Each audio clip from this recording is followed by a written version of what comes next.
one perception, but this is not the right expression. This is not the absolute expression of Henry's law. दो law है, एक Raoult's law है, एक Henry's law है. Raoult's law के अंदर क्या है?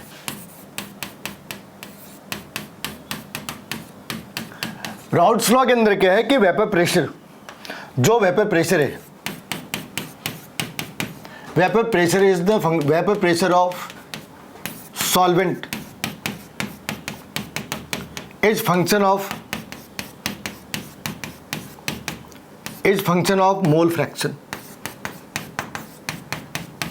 तो उसे लिखते कैसे? उसे इस तरीके से लिख रहे हैं इस तरीके से. यहां पे लिखा limit let it be x1 that is going to be 1, x1 tends to 1. क्यों? सॉल्वेंट की बातें कर रहे हैं. फिर क्या लिखते? p बाई एक्स ए और xi is equal to p dash. फिर p डैश क्या है? p डैश है vapour pressure of pure solvent, p dash है vapour pressure of pure solvent. जो p है वो एक्सपेरिमेंटल कंडीशन है, जो x1 है वो मोल फ्रैक्शन ऑफ सॉल्वेंट है, मोल फ्रैक्शन ऑफ सॉल्वेंट है.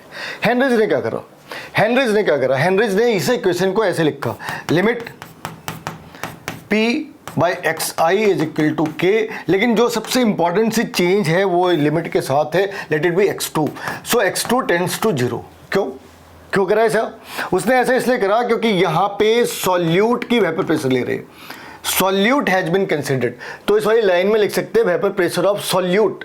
अगर हेनरीज लॉ को यूज करा तो लिखेंगे vapour pressure of solute is function of mole fraction. तो एक्चुअल स्टेटमेंट ये है. अब यहाँ पे देखो, ये डायरेक्टली प्रोपोर्शनल प्रेशर के और इनवर्सली प्रोपोर्शनल मोल फ्रैक्शन के. तो ये जो स्टेटमेंट निकल पड़ी है ना, ये उसके एजम्पशंस हो सकते हैं, उसके एक पार्ट की हो सकती है. गैस की सॉल्युबिलिटी लिक्विड के अंदर हम जब डिस्कस कर रहे होते उस टाइम पे हम कह सकते हैं कि ये उसकी एक इंटरप्रिटेशन है.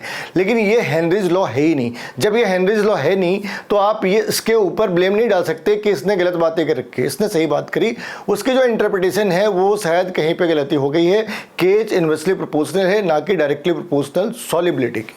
तो इस बात का तुम्हें हमेशा ध्यान रखना है कि हेनरीज लॉ के अंदर KH जितनी ज़्यादा होगी गैस की सॉल्युबिलिटी उतनी कम होनी है.